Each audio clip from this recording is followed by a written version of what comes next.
우리 정부가 대북 식량 지원 방안을 구체화하고 있습니다. 인도적 지원 이외에도 개성공단 기업인 방북 승인과 원포인트 남북 정상회담 제안 등 북한을 다시 협상 테이블로 이끌기 위한 유인책들이 추진되고 있습니다. 이런 가운데 김성 유엔 주재 북한 대사는 미국이 북한 화물선을 압류한 것에 대해 항의하는 기자회견을 열었습니다. 교착 국면이 길어지면서 남과 북 그리고 미국의 셈법이 복잡해지고 있습니다. 홍현익 세종연구소 수석연구위원과 한 걸음 더 들어가겠습니다. 안녕하십니까? 안녕하십니까? 네, 대북 식량 지원 문제부터 얘기를 해보죠. 우리 정부 9월 전에 쌀 30만 톤 가량을 바닷길을 이용해서 지원하는 방안, 이걸 구체화한 것 같습니다. 네, 뭐 그야말로 인도주의적 목적이라고 통일부 장관도 얘기한 바 있기 때문에 정치 상황에 구애되지 않고 북한이 어려운 시절인 9월 전에 30만 톤, 보통 10만에서 20만 톤 되지 네. 않을까 봤는데 예상보다 조금 더 많은 것 같습니다. 아무래도 순수한 인도적인 목표에다가 북한을 대화로 끌어내기 위한 용도가 조금 더 가해진 것이 아닌가 이렇게 생각이 되고요. 어쨌든 근데 북한이 이걸 감지덕지하게 지금 받는 것이 아니라 네. 받을지 안 받을지 아직 의사표시를 안 하고 있고 무슨 생색내기 하냐 그리고 마치 이제 좀 자존심이 좀 상한다든 그런 내색도 하고 있기 때문에 이것이 실현될지 안 될지는 아직 확실하지는 않습니다. 네. 북한이 아무리 많은 사람들이 배고프다고 하더라도 국가 체면이 고려해서 안 받을 가능성도 배제할 수는 없습니다. 아하. 그런데 이제 상황이 상당히 어렵다고 하니까 받긴 받을 텐데 뭔가 모양새를 갖추려고 하지 않을까. 그래서 이제 우리 정부가 너무 이거를 홍보를 많이 하기보다는 실질적으로 우리 동포의 배고픔을 구해주고 그리고 남북 관계 개선과 북미 협상의 어떤 징검다리 역할을 한다면 그것이 진정한 효과이기 때문에 너무 이렇게 홍보하는 데는 열을 올리지 않았으면 하는 바람입니다. 네, 쌀 30만 톤 정도면 네. 북한의 식량 부족을 해결하는 데 큰 도움이 되나요? 글쎄 130만 ton 정도가 필요하다 그러는데 네. 중국과 러시아도 조금씩 주고 그런다고 생각했을 때 우리가 우리 정부의 성의로 볼 때는 30만 톤이면 많이 보내는 것이다. 과거에 김대중 노무현 정부 때도 준 적이 있지만 그때는 이산가족 상봉과 사실상 연계돼 있었기 때문에 근데 이번에는 우리가 조건 없이 주는 것이기 네. 때문에 일단 30만 톤을 주고 북한이 진짜로 더 필요하다라고 해서 성의 표시를 한다면 오히려 더 줄 수도 있겠죠. 그러나 사실 국민 여론도 생각이 되고 또 얼마 전에 북한의 단거리 미사일 발사도 있었기 때문에 정부도 그냥 무조건 아주 강력하게 줘야 된다 이렇게까지는 안 하고 여론을 수렴하는 과정을 거치는 모습을 지금 보이고 있는 것입니다. 네, 김성 유엔 주재 북한 대사가 우리 시간으로 어젯밤 유엔 본부에서 기자회견을 했습니다. 네.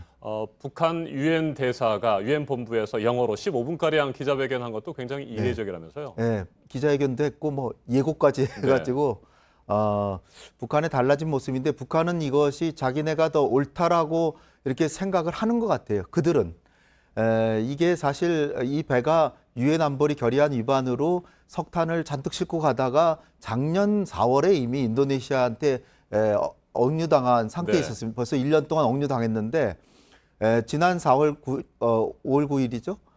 그 단거리 미사일 발사하니까 불과 몇 시간 뒤에 미국 법무부에서 이 배를 미국이 이제 억류했다. 몰수 조치를 했죠. 인도네시아가 미국에 넘겨서 네. 이걸 미국령 사모아로 이동시켜서 미국의 국내법상 절차에서 만약에 이걸 억류해야 된다고 판결이 나면 진짜로 압수할 그럴 차지기 때문에 북한의 입장에서는 이것은 이를테면은 국제법적으로 볼 때 주권 침해다 이렇게 이제 주장하고 나오는 것입니다.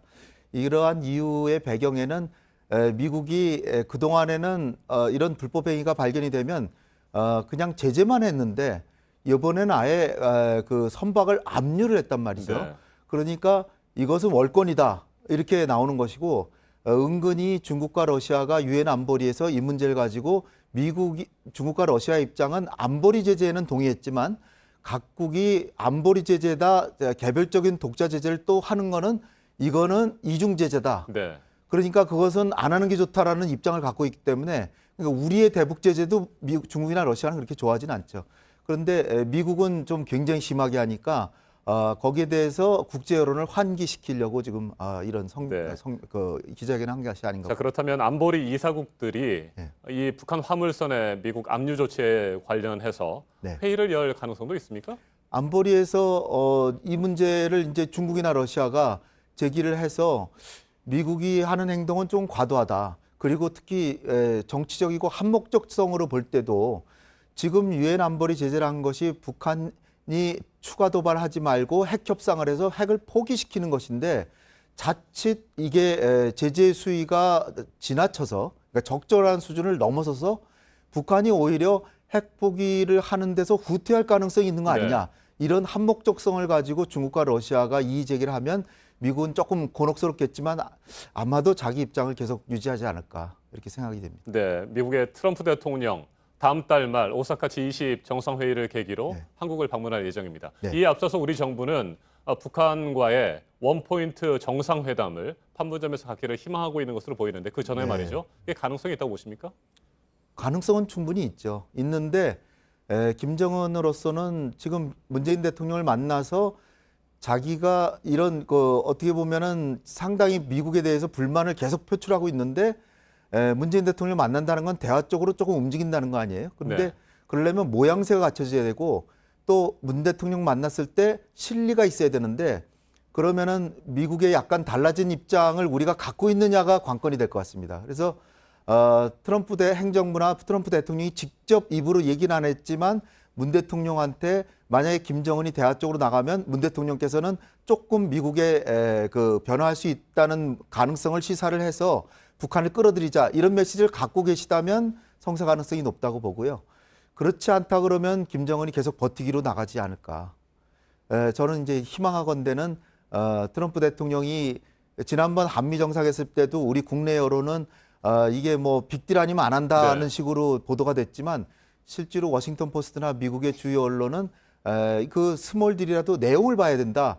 여러 가지 다양한 스몰 딜이 있을 것이다. 이렇게 얘기를 했기 때문에 그런 입장이 문 대통령한테 전해졌다면 뭔가 알맹이가 있다면 김정은이 만나려고 할 수도 있을 것이다. 알겠습니다. 여기까지 듣겠습니다. 홍현익 세종연구소 수석연구위원이었습니다. 말씀 잘 들었습니다. 감사합니다.